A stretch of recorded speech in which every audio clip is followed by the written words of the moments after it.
नमस्कार. सुवर्ण भारतमध्ये आपल्या सगळ्यांचं स्वागत. मी रश्मी हिवरे. आजच्या काही ठळक व विशेष घडामोडी. भारतीय कम्युनिस्ट पक्षाचे महाराष्ट्र राज्य अधिवेशन मोठ्या थाटात संपन्न. नुकतेच भारतीय कम्युनिस्ट पक्षाचे 25वे महाराष्ट्र राज्य अधिवेशन श्रीकृष्ण लॉन्स नाशिक येथे मोठ्या थाटामाटात त्रिवार्षिक संपन्न झाले. यामध्ये महाराष्ट्रातील सर्व जिल्ह्यातून प्रतिनिधी उपस्थित होते. यामध्ये महाभव्य रॅली, उद्घाटन सत्र, सभा, प्रतिनिधी नोंदणी.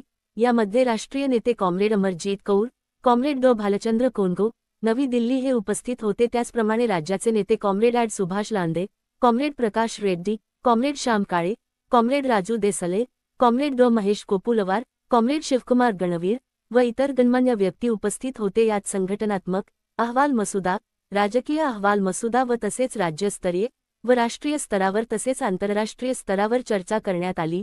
हे अधिवेशन 3 दिवस चालले. यात चंद्रपूर जिल्ह्यातून comrade Raju Gainwar, comrade Ravindra Umate, comrade Vinod Jodge Patil, comrade Vandana Gainwar, comrade Kunda Kohpare उपस्थित राहून प्रतिनिधित्व केले.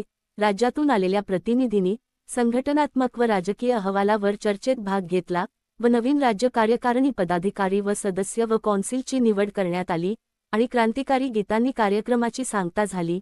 सुवर्ण भारत. कृष्णा चव्हाण, उपजिल्हा प्रतिनिधी, चंद्रपूर.